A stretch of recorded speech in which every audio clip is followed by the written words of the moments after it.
Hello, I am Emily Nemens, the author of The Cactus League and an original member of the Pandemic Baseball Book Club. And I am delighted to be in conversation this afternoon with PBBC's second novelist. Welcome to the club, Tim, the multi-talented Tim Wendel, to discuss his new novel, Escape from Castro's Cuba. As a bit of an introduction to Tim and his work, he is the author of a whopping 14 books, including Cancer Crossings and The Summer of '68. Now the writer in residence at Johns Hopkins University, he previously served as a founding editor of USA Today's Baseball Weekly. His stories and columns have appeared in the New York Times, The Washington Post, Nat Geo, GQ, and Esquire, and his first novel, Castro's Cuba, to which Escape is the sequel, was published by Bison Books in 2006. A supreme documentarian of our time, Ken Burns, said Tim has always chosen a distinct path of intimate stories within big topics, those subjects revealed by his superb way at getting at the particular. That's not a bad endorsement, Tim.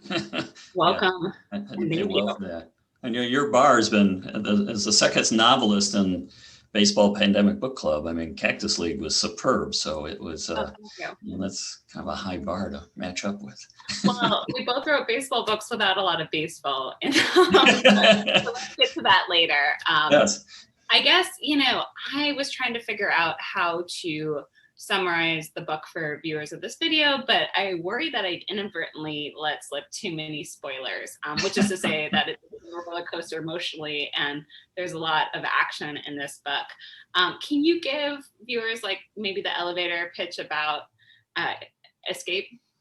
Sure. The elevator pitch is Billy Bryan, who's this character I love, who is in Castro's Curveball, the original, and I brought him back to Cuba. And Cuba strikes deep with me, got under my skin a long time ago. Perhaps we can get into that. And anytime Billy goes to Cuba, there's problems, and there's problems for him to overcome. And Billy's an ex-catcher on the Washington Senators organization, and he kind of has that God's view of baseball. But as with most catchers, they're afforded this great view of the game, but it comes at sometimes great cost and burden. So Billy's got to may try to do the right thing, and that's always difficult to do in Cuba. Yeah, it sure is. So all of these questions in that. So Billy, you made him a pitcher. He I guess I should say also, I haven't read Castro's Curveball. I really wanted to see if this book would stand up as a book in and of itself without being the sequel. And good news for everyone, it does. It was really exciting to meet these characters now. Billy's in his mid-80s and still vital and determined and just tremendously endearing as a protagonist and someone to follow through this adventure. So I just wanted to say that, and maybe we can get into like a little bit of the nuts and bolts of writing a sequel later on if we have a little time for craft questions. But can you talk to me more about Cuba? Let's start in Cuba, where the book begins. How did you get there in terms of, as a human, as a writer, what inspired Castro's Curveball and what brought you back? Cuba, and it would seem to not make a lot of sense because I grew up in Western New York near Buffalo. I don't have any family connection with Cuba or anything like that. I went down, my first trip, I've made 4, and they've all been markedly different. My first trip was early 1992, and we had just finished the first year of Baseball Weekly. We somehow had put this publication on the map. I thought I just covered my first World Series after covering some playoffs. I thought I knew everything about baseball. I didn't. And once I got to Cuba, and frankly, that infield from Team Cuba with Omar Linares at third base, Kendall Line, first base, etc., it's still one of the best infields I've ever seen, both hitting and defense. And it's funny, Emily, I think you fall into this. Sometimes a story just kind of reaches out and it gets you and it won't let you go. And that happened on that first trip to Cuba. Cuba was pretty much shut down at that point. So it was a chance to get in, see the country a little bit. It was a series of exhibition games between the US team, both Olympic teams, and the Cuba team before the Barcelona summer games. I was going to say, this must have been tied to the Olympics. Yes. And so it was like the last tune-up. And U.S. team had great players. I mean, you had a young Nomar Garcia Parra, Jeffrey Hammonds, Charles Johnson, Darren Dreifert, etc. And they got wailed on. I mean, the first game, they got beat like 16-1. And they didn't have a press box. So they sat us in the stands. And this is where luck kind of falls into form. And I'm down there with some real heavyweights. And Howard French from AP, and Dan Le Batard was still at the Miami Herald then, etc. I'm the guy who was seated at the end in the aisle. And we're now in the middle of the game. And this older guy, a Cuban, comes up, and he, in a sense, he starts talking to me about the Minnesota Twins, who had just won the World Series the year before, beating the Braves. And he pretty much is asking me, tell me about the Twins. And I started into my sports talk radio thing a little bit. It's going to be difficult for them to repeat. Oh, they don't have deep pockets. Oh, they're going to lose this player. They're going to lose this player. And he stopped me. He said, I know all that. And I went, okay, what do you need to know? Because it's becoming apparent he knows as much about the Twins as I do at this point in time. And he said, what do they look like? And I went, oh, and they're so cut off, Cuba is, from the rest of the world. He knew a lot about the Minnesota Twins, the World Series champs, but he had no idea what they looked like. So I started going around the diamond. I had Kent Herbeck at first, and put Chuck Knobloch second, Jack Morris on the mound, Kirby Puckett. I finished with him in center field. I'm having a very difficult time because my Spanish back then was brutal. Some would say it's still brutal. And the other guys are helping me describe these players. And I finished with Kirby Puckett, somewhat of a character, at least in name in your great book, who's difficult enough to describe in English, let alone in some kind of Spanglish combination. Right. And I'm struggling, and finally I'm finishing. And as I'm doing so, I'm looking down at the field, just trying to pull words. I'm looking over here, trying to see what else people are saying. And I said, then I was done. I said, there you go. There's your 1991 World Series champions. And I turned to him at that point, and I hadn't really been focusing on him. And he had tears starting to run down his face. And he got up and kind of tapped me on the back, and he said, thank you. Now I know. And I went, wow. I don't know where I am, but we're only 90 miles away from Key West. But this is a much more different place, and how much they love baseball, the Cubans do, etc. That initial scene got under my skin. And my friends like to tease me what Hemingway had, the old man in the sea. I had the old man in the ballpark. So that was the starting point. Wow. That's a good origin story, I must say. And so where did Billy come from then? He, I can say what I know about him from this book, which is that there's these really wonderful sprinkling of his career in Cuba as a minor league player in the late 50s. And as you intimated a few minutes ago, it's a tough life being a catcher. Yeah. When I was on the beat, and I first started on baseball in San Francisco, then obviously did it for more than almost 15 years, 12 years with Weekly. Catchers I love to talk to, and you will know, they often go on to become managers. They're bearing a great cost. They aren't kind of the Hollywood stars who are out in right field or center field or something like that. And I learned so much from catchers that I found myself going, okay, I need a main character for this. And I want him to be somebody who really knows the game. And in a sense, almost kind of knows, at least from a life standpoint, right from wrong a little bit too. And he's willing to bear the cost. And he's almost, can almost see it coming. Oh man, I'm going to get screwed by this. And so he's a little bit of, Rich Gedman. He's a little bit of Tony Pena, who I spent a lot of time with when he was actually with the Red Sox. I was telling somebody the other day, one of the most amazing stories that I had a lot of fun doing for Weekly back in the day is caught up with Pena over 3 games at Fenway Park. And Clemens was still pitching in Boston. So he caught Clemens, a future Hall of Famer, and I've forgotten the other 2, but he caught a journeyman and a rookie. And we got together. after every game, and we had some film, but he talked through what was going through his mind, how he had to handle each of these very different individuals, very different in terms of the career trajectory, even temperament. And that was mind blowing. And I walked away just stunned how he could just turn on a dime and just go, oh, I got the rookie tonight. I've got to be this way, in terms of personality or how he's going to call a game. Right. And that stuck with me. Even their capacity to remember signals, right? Wow, that's fascinating. And fast forward, or maybe not fast forward, but to return to Billy in his 80s. You're not in your 80s. How did you sort of imagine forward, a really empathetic and inspiring view of a retired but still busy athlete? Can you sort of talk about returning to Billy?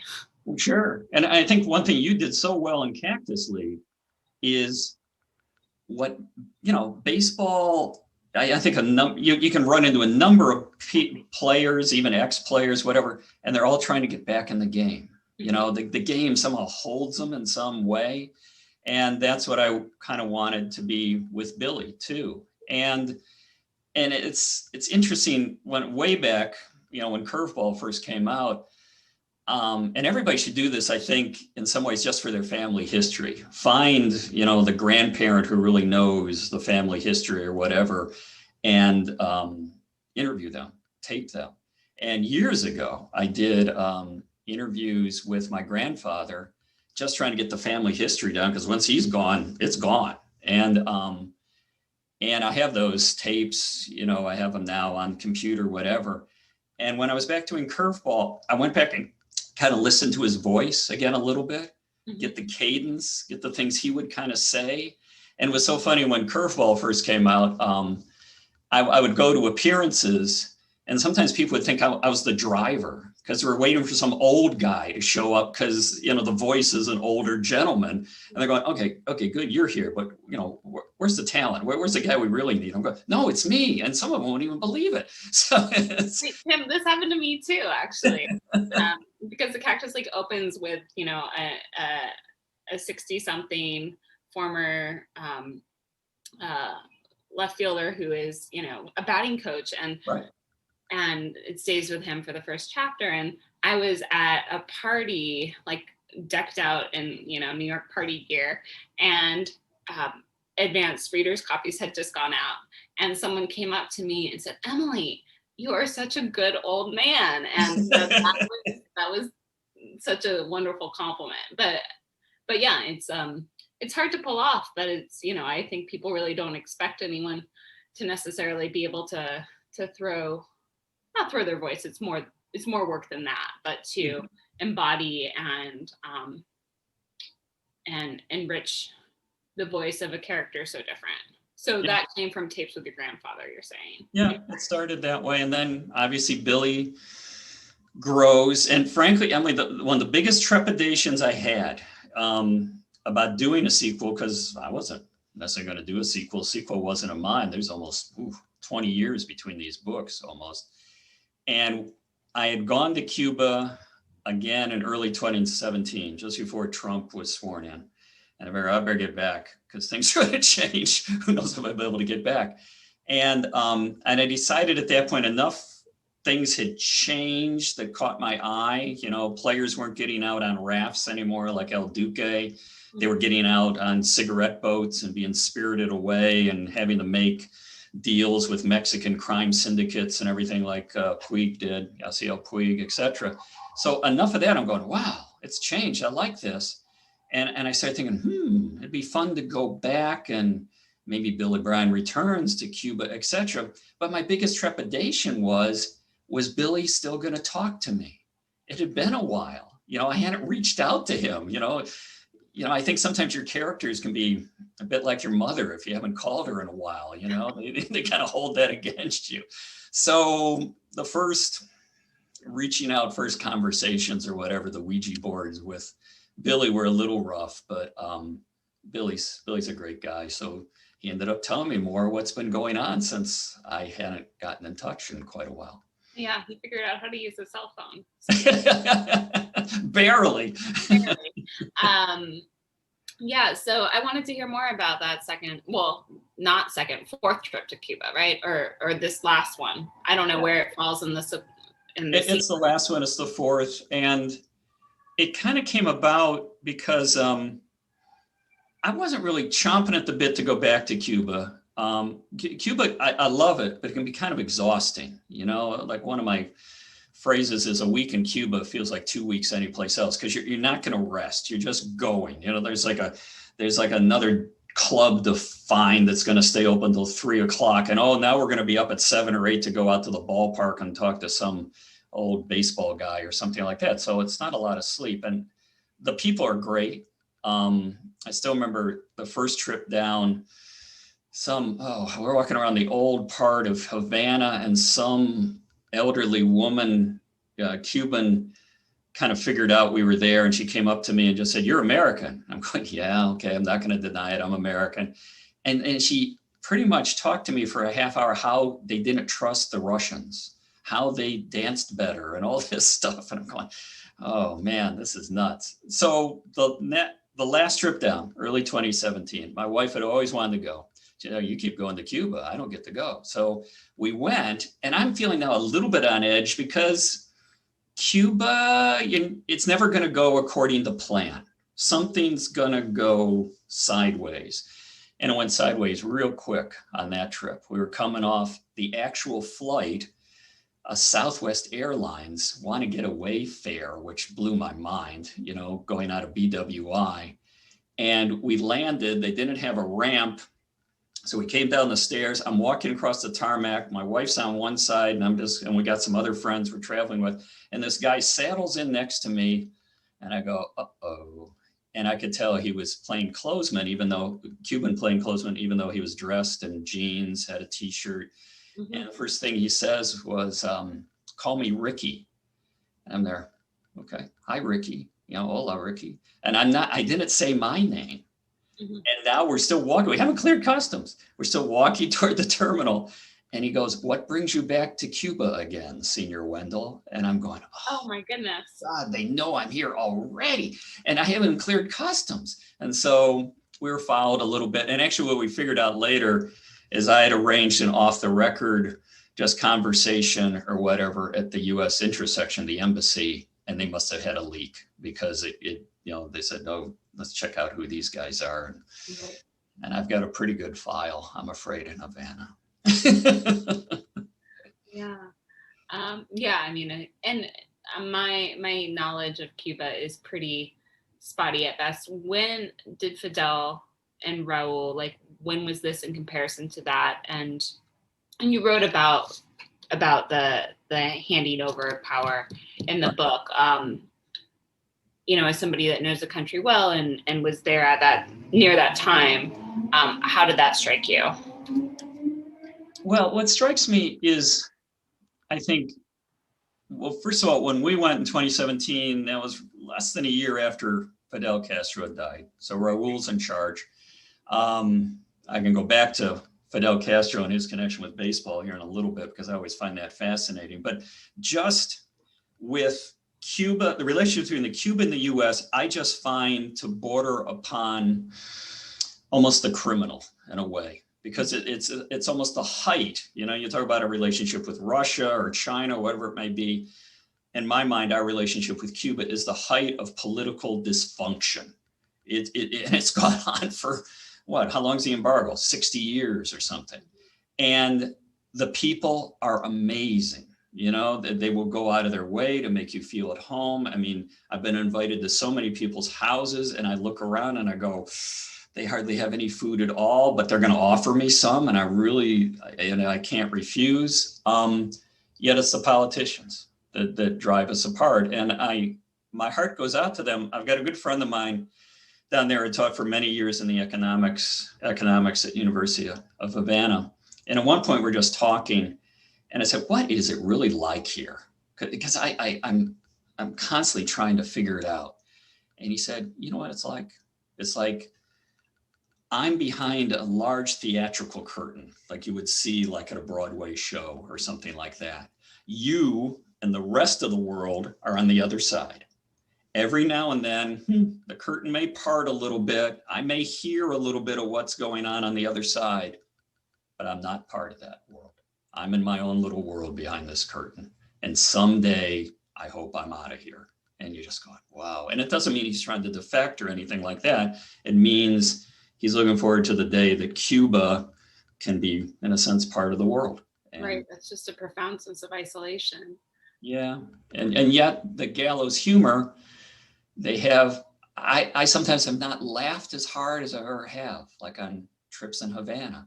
You know, you just often you're just going, what did they say? This is crazy. And so somehow to be isolated and yet still have this almost humorous or really good outlook upon the world, I just find profound. Right. Well, and I think we've seen in American audiences have seen, something of the amazing musical culture there. Your book does a lot to talk about the baseball culture there, which I guess, is Fidel really a pitcher? Is that really, is there history there? Can you talk about his relationship to the sport?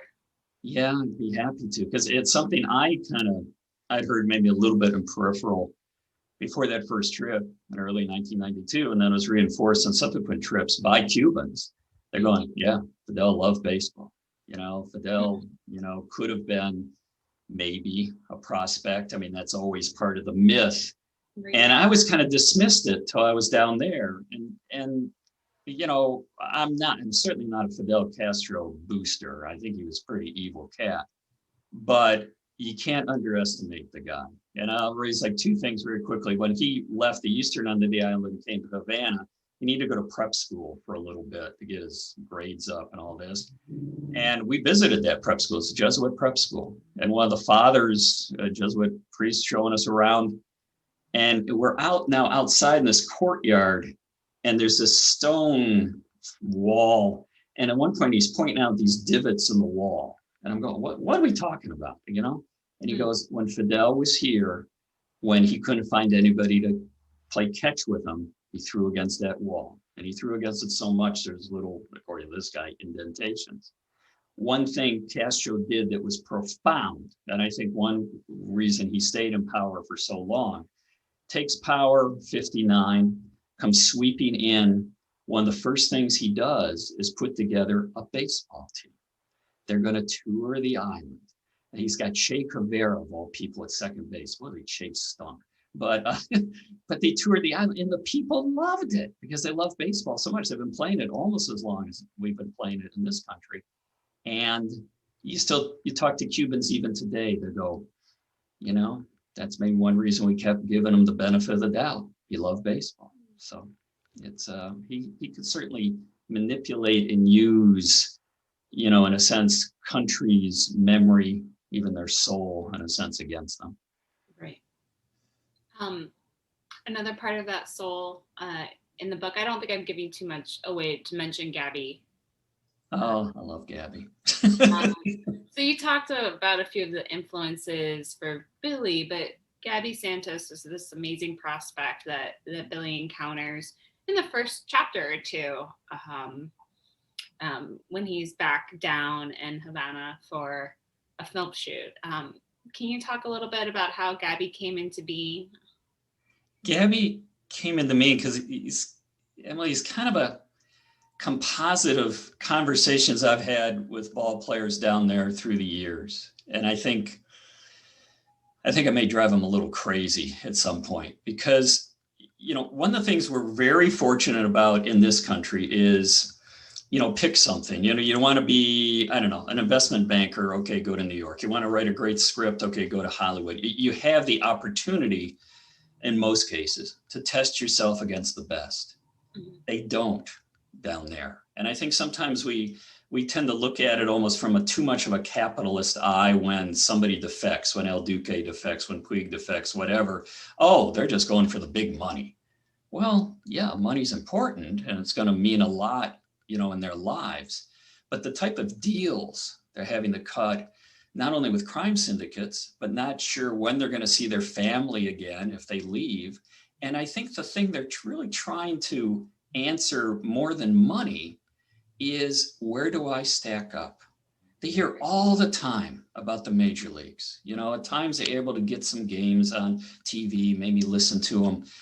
And even schmoes like me come down and say, oh, you're pretty good. You might make a 40-man roster. If not, you're probably AAA. But, they would get the chance to demonstrate and try to compete or see how they'd stack up against the best. I think that's a major reason why they defect, is here's the major leagues out there glowing like some oasis, just across the Florida Straits. And they're kind of compared, but they're never able to play. And so I think that's one reason they at times risk heaven and earth and will break up families, because it's got to be driving them crazy inside. Yeah, I can see that. You said it was sort of a composite. He was sort of a composite of a lot of different athletes you've seen. I imagine, I don't know if you have a Google alert or like how you track sort of the evolution of Cuban ball players and defectors, and if you can sort of read the tea leaves or say anything about the state of affairs of the future of Cuban ball players in America and in the major league. Yeah, sure. I think they're always going to be coveted in some way because they've kind of come through against great odds. I mean, El Duque jumps to mind. I mean, there's many others. I mean, you got a couple guys right now, Abreu, et cetera, on the White Sox. So I think they're always going to be a kind of a cherished commodity. Some scouts I've talked to have always said, yeah, I'm always kind of looking, who's defected, who's showcasing, like in Costa Rica or something, I'll go, because they could really pay off. I think what we're going to see, though, is when Fidel mostly, was in charge, the Cuban sports machine was a big deal, from a propaganda standpoint, et cetera. I mean, if you look at, move out of baseball just a bit and just look at the Olympics, outside of what, U.S., old Soviet Union, now Russia, probably Canada, you don't go too far down the list of nations before you hit Cuba. And, great ball players, great boxers, track and field, et cetera. And that was something that Castro really fueled in a sense. And one way he kind of hung on to his top athletes was, okay, you can defect, but if you stay, the best situation I will make sure you get in terms of apartment, car, whatever it may be. It may seem like a pittance compared to what they could do, say, in this country. So I'm expecting it to slide a little bit, but how fast, I don't know. And the thing is, now swinging back to baseball in Cuba, it's the game. Soccer's coming on, but it's still the game that's handed down generation to generation. And what people need to remember is it goes so far back with Cuba, unlike other parts of the Caribbean, that to play baseball 100 years ago, 80 years ago, was really drawing a line in the sand about you as a person, you as a Cuban. In a sense, you played baseball because you believed in an independent Cuba, a Cuba that could stand on its own 2 feet. If you went to, say, the bullfight or went to, say, polo or something else, it meant you didn't really care that much about it. And again, that's one of the things that when Castro came in and went around the island playing the game, it all clicked in. Here it is. Here's the game that we love, and we love it because it represents us and what our future could be. And that's where I think it'll always be very powerful. Wow, that's fascinating that the sports diplomacy sort of is working both internally and externally in terms of international relations. Talk to me a little bit. You mentioned the showcase in Costa Rica. That was something that was new to me. Can you talk a little bit more about that sort of intermediary step for some athletes? Sure. Well, and this is one thing that, at least in the novel, where Billy gets into trouble, big time trouble. Sure does. Is, yeah, I'm not going to say too much, but in a sense, the perfect world, if you're trying to make good money, especially now we're looking at it from an agent point of view or whatever, and you're going to defect, is you go to a third country and showcase, and then that puts you, at least for now, outside of the draft, the major league draft. And so therefore, sky's the limit in terms of maybe what you could make money-wise. And Costa Rica is kind of the new flavor of the month. That's where they're going.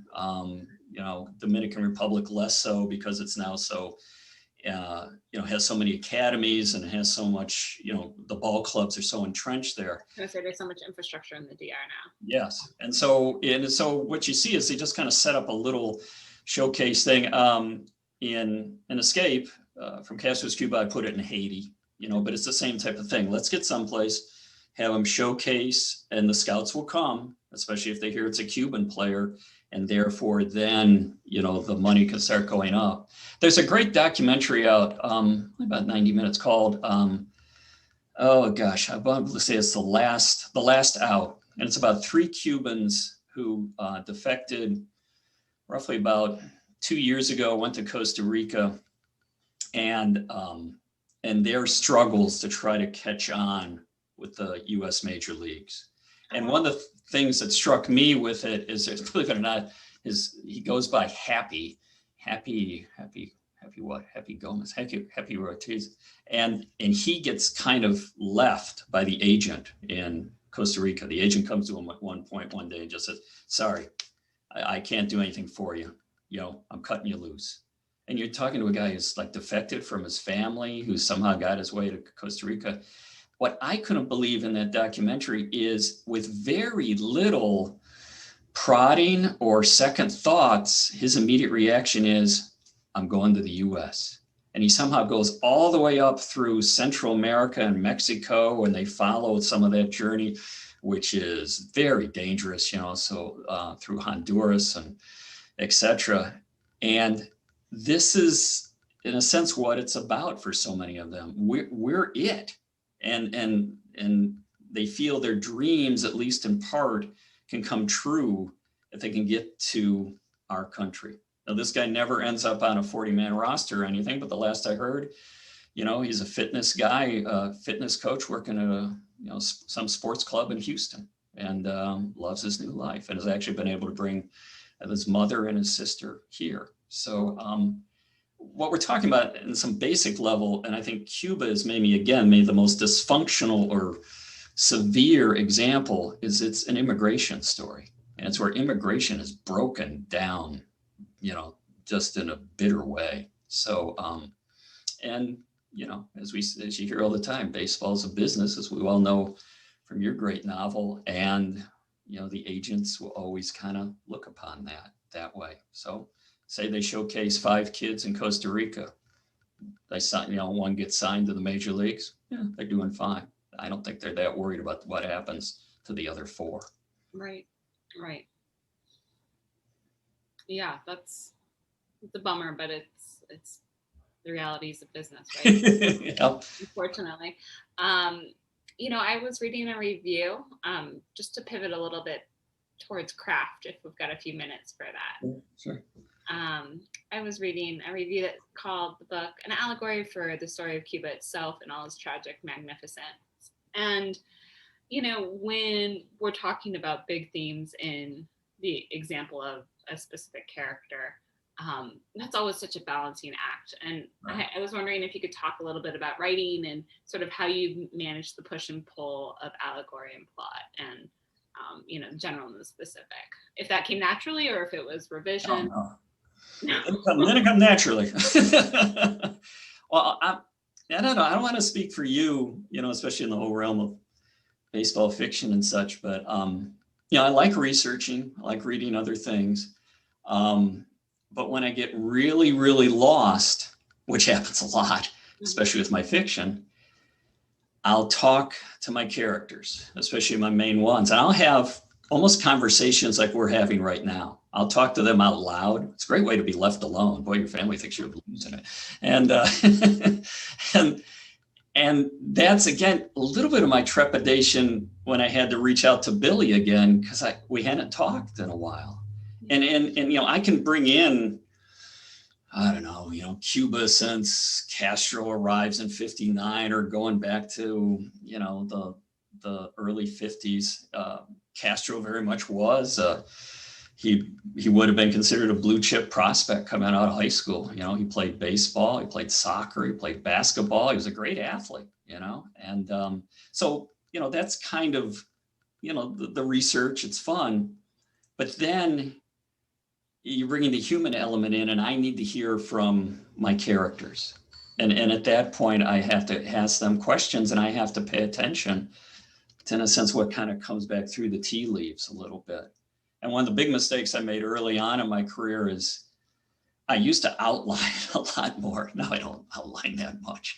And when the characters would start taking it off the outline, I'd get kind of pissed off. I'd be going, how dare they? This is my story. But now, after a while, I've realized, oh, this is where it's getting really good, because they're invested. They're in this world that I've kind of explored, even created, and I better, listen to them. And going back to Castro again, especially, with the original, one of the real problems or crossroads was I wasn't sure how to portray Castro. Here you've got somebody who's the devil incarnate for some people, and I don't know, I guess still somewhat of a hero to others. And I was like all over the map, and I was reading several biographies about him, etc. But then I reread Gatsby, Great Gatsby by Fitzgerald, in part because I was trying to figure out particulars about how Gatsby did first person.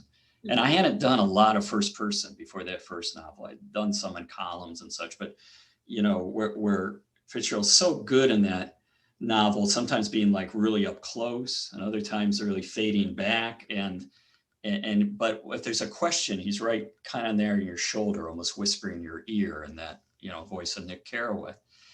And so I was rereading that, and I hit that section toward the end, and I don't remember verbatim how it goes, but he's talking about Tom and Daisy and how they moved ahead through life and just kind of left, destruction in their wake and didn't really care. They didn't look back at all. And they were so sure of themselves and everything. And I went, that's Castro. I'm not going to come down if he's good or bad or whatever, but in my work, he's going to be very sure of himself, and he doesn't look back. And at that point, everything started to fit in. Then I could have Billy have more heart and soul. Some of the other characters could come across as more sympathetic, even saintly, because this is the way Castro's going to be. And at that point, it kind of clicked. I wish it happened earlier, but that was several years in. The good decisions are always made several years in, right? I guess let's step back maybe to fiction in general and writing baseball fiction. I'm connecting a few dots here, just based on what I've read about your bio. But you were writing nonfiction reporting, and then mid-career you went and got an MFA and started working with Sewanee Writers Conference and became a fiction writer sort of later. Is that a fair assessment? Did I read those dots correctly? Yeah, that's fair. And it's funny, I went to Sewanee and also Squaw Valley before I did my grad work at Hopkins, and I felt writing-wise I had plateaued. I was getting very bored with what I was writing at times, and I wanted some new techniques, some new tricks. And that's where I started falling a little bit into fiction. I'd always read fiction. It seemed to be much more out there beyond me. I didn't really have maybe the confidence at that point to do it. But I fell in with, especially, I'm trying to think, Margot Livesey, Alice McDermott, at Sewanee, a little bit before that, Amy Tan, Richard Ford, Oakley Hall was huge for my career out at Sewanee, the Squaw Valley. And, you start seeing, there might be a place for me here. There might be a little bit of something. And I think it was Ford. Yeah, I believe it was either Ford or Oakley Hall. The first year I went to Squaw Valley, and I was still doing baseball. I was covering baseball then, and and pulled me aside and said, and that's back then we're talking what kind of late 80s, kind of early 90s. Everybody's, and I love them. Raymond Carver, everybody's into that. And the stories were wound really tight. And really minimalist, dense little thing. you know, and I'm trying to do this, my head's exploding. I can't do this. And I believe it was Oakley pulled me aside and just said, you know, everybody's a lot of people are writing those type of stories. I'm going, yeah. And he goes, you know, you don't seem like you can write those type of stories. I'm going, yeah, you're right. and he told me something I'll never forget. He said, write the type of story that seems natural to you. In a sense, don't chase the market, don't chase what's the fad, and just try to be true to yourself, because if not, it's just going to boomerang. And right about then, my sister, who's a big reader, sent me Shoeless Joe by Kinsella, and you know, which they made in the Field of Dreams and everything. And something clicked with that book, especially in terms of baseball. I saw, here's a game I grew up loving and following, you know, and now making my living, you know, covering it, at least from a nonfiction standpoint. But look what he did here in terms of worlds. And I think one reason I love Cactus League so much is the characters often in baseball are so rich, and they're so, in a sense, contradictory. You almost want to shake them by the lapels and go, no, you're going down the wrong path here. But, you know, it's baseball and they're not going to. So it's, at that point, some things started to come together. I still had a long way to go, but it was fun getting there. That's a wonderful pivot and a great sort of origin story on that front. What are you writing now? Can I ask? Are you writing more fiction? I just finished a new novel, historical Civil War, believe it or not. And we'll see. I feel like I'm really out on thin ice on this, because I literally just finished it about 3 weeks ago and sent it to the agent. But you know, you're from Pacific Northwest. You know, I'm from Western New York. I think even if we travel hither and yon, like both of us do, those places stay with us a little bit. Mm-hmm. And, you know, I grew up sailing on Lake Ontario, baseball, softball, you know, softball games, neighborhood softball games kept me sane while my brother was dying of leukemia. And so what I'm liking, at least so far, about this new novel is people don't realize that there was kind of another front in the Civil War, and it wasn't armies, but it was spies and intrigue, and it was the U.S.-Canada border right along Niagara Falls. Oh, I had no idea. John Wilkes Booth was a bagman for the Confederates, all this stuff, which is all, you know, based on historical stuff. And so it allowed me to go back, you know, in the Niagara Falls. I grew up, 15, 20 miles away from Niagara Falls. And I didn't realize one of my last trips back there that in a sense, the Niagara Falls, trying to get across the Niagara River was pretty much the last obstacle, boundary, if you were an escaped slave, you know, because with the Fugitive Slave Act, they could chase you all the way up into the north after that passed. So there you are at the Niagara River. Can you get across? And there was amazing stuff going on there in the place called the Cataract Hotel. So that's it. That's where we're going to go, and we'll see what happens. How about you? What are you doing now? Oh, working on a new novel. It's not baseball, but there's a little bit of surfing. So it's been fun to you know, I grew up on the West Coast, so it's always been, you know, the ocean and just gravitating towards big waves it felt natural, but I have certainly never tried to get on top of them and ride them for any distance. So learning a lot about surfing and photography and surf photography. And that feels good. And, you know, just, that's great. Yeah, I was, you know, thinking about it, it's Cactus League. I had the second idea for the surf book in my head the whole time, but it turns out it's hard to do two things, or in my case, editing a magazine as well at once. And so, I put it aside, and it's been really nice to pick it up and get going again. But I love writing about baseball, and I'm just delighted to be watching baseball again too. I haven't done a great job of staying up late enough to watch my Mariners, but what can you do? I loved your Mariners when I was on the beat, but Yeah.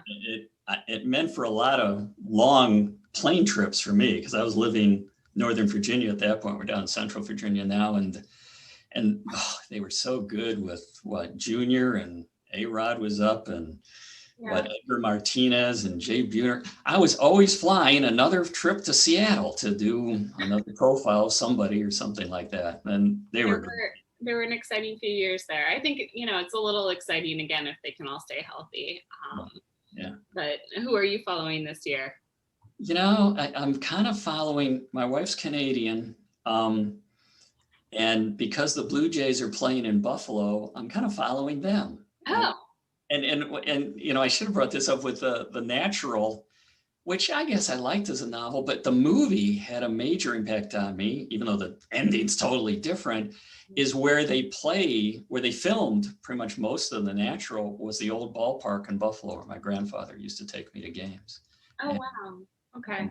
And so just to see that on the screen, I go, oh, I know that. That's awesome. Well, Tim, it's been really awesome to chat with you, and thank you for writing such a fun novel. Well, thank you for writing a fun novel. I got to figure out how you're doing all these interconnecting characters. That's amazing. Oh, thank you. And thank you all for watching and supporting the Pandemic Baseball Book Club. I'm glad that the pandemic has slowed enough that there is baseball again in real life, but I'm also just so glad that the community has brought together some really amazing baseball writers and that we get to talk about what we do. So thank you, Tim, and have a good afternoon.